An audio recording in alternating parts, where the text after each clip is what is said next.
కొంత ఆనందించడం శ్రేష్టం. మనకి భగవంతుడు చెప్తున్నాడు, ఆహ్వానం తాగడం వల్ల జ్ఞానం వస్తుంది, అభివృద్ధి జరుగుతుంది, సర్వ రోగాల నుండి ముక్తులవుతారట. అయితే ఆహ్వానాన్ని ఎవరైతే ఎక్కువగా సేవిస్తారో అటువంటి వారు భక్తులుగా మారుతారట. ఎటువంటి భక్తులుగా మారుతారంటే వాళ్ళకి ప్రత్యేకించి ఏ మనిషి చెప్పవలసిన అవసరం లేదు. వాళ్ళకు తెలియకుండానే దైవిక గుణాలు అనేది అలవాటుపడుతుంటాయి. అంటే భగవంతుడు ఏం చెప్తున్నాడంటే, ఎవరైతే భక్తియుత సేవలో నిమగ్నమైనటువంటి వ్యక్తులు ఈ జన్మలోనే శుభఫలము అశుభ ఫలము రెండింటిని ముక్తులైపోతారు.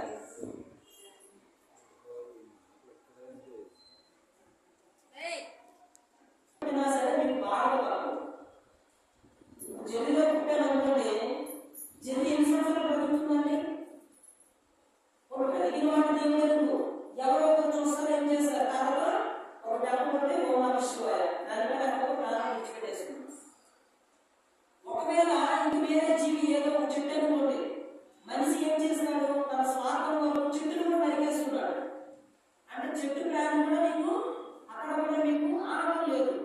మరి భగవంతుడు ఏం చెప్తున్నాడంటే, ఎవరైతే భక్తియుత సేవలో నన్ను ఎవరైతే కొలుస్తారో, ఎవరైతే పూజిస్తారో వాళ్ళకి ఈ 86 లక్షల జీవరాశులను ఏ జీవరాశులను నేను పెట్టాను.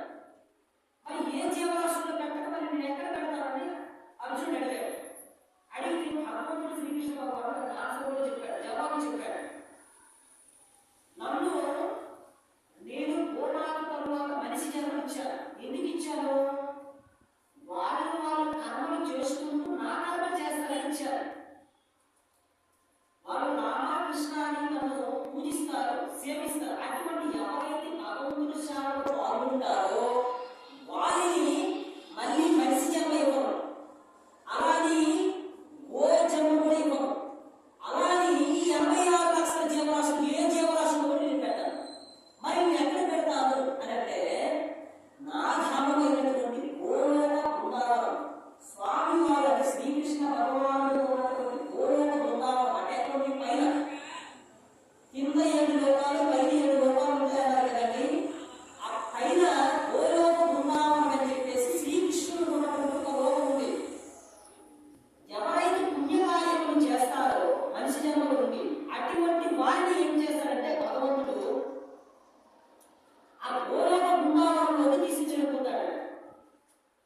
అక్కడ ఏముంటాయంటే బాధలు ఉండవు, సంతోషము ఉండదు, దుఃఖాలు ఉండవు. అది ఏముంటుందంటే నిత్య యవ్వనంతో ఉంటారు. అంటే వాళ్ళకు మరణం ఉండదు, నిత్యము ఆనందముతో ఉంటారు, వాళ్ళకు దుఃఖాలని ఉండవు. ఇప్పుడు మీరు ఉదాహరణ తీసుకోండి, చాలా మంది కూడా ఒక పెద్ద పెద్ద ఆంతస్తులు ఇల్లు కట్టుకున్నారు, ఒక మనిషి జన్మలో ఉన్నారు, భగవంతుని సేవించారు, ధనమైతే ఉంటుంది, ఐశ్వర్యం ఉంటుంది, అందం ఉంటుంది, ఇన్ని రకాలు ఉన్నప్పటికీ కూడా వాళ్ళకు బాధలు ఉండవా?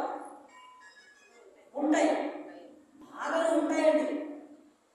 మరి బాధలు లేనటువంటి జీవి ఏది లేదు. అన్ని జీవుల్లో కూడా, అన్ని జీవరాశుల్లో గల ఉత్తమమైనటువంటి జీవరాశి మానవ జన్మ.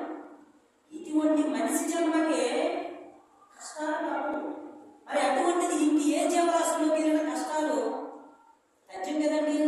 అందుకే భగవంతుడు మాట అన్నాడు, ఎవరైతే నన్ను భక్తియుత సేవలు భక్తితో ఎవరైతే నన్ను కొలుస్తారో అటువంటి వారికి ఈ 86 లక్షల జీవరాశులకి విముక్తి కలిగించి నాధారమైనటువంటి గోలోక బృందావనానికి తీసుకువెళ్ళిపోతారు. ఒత్తినే ఈ భక్తి చేసే వాళ్ళకి ఒత్తినే భగవంతుడు విడిచిపెట్టాడండి. నిజానికి భగవంతుడు మనం పుట్టించాడంటే ఎందుకు పుట్టిస్తాడంటే, ఈ కలియుగంలో నా సేవ చేస్తాడని పుట్టిస్తాడు. కానీ అది మనం మరిచిపోతాం. ఎందుకు? మాయ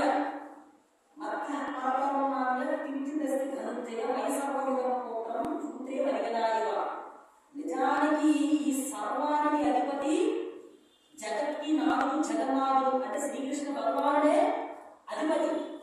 పూలదండలో ఆ దారం ముందు చూసారా, దారం మొత్తం కూడా ఏమవుతుంది, పూలని నిలుపుతుంది.